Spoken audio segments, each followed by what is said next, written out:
Hello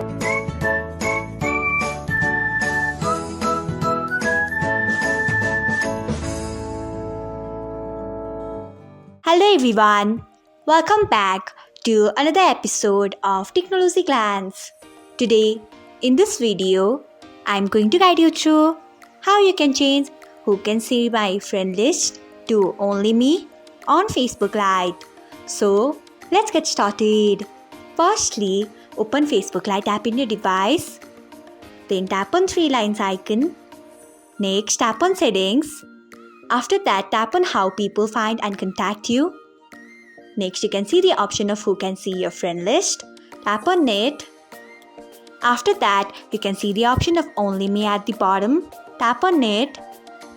So, this is how you can change who can see your friend list to only me on Facebook Lite.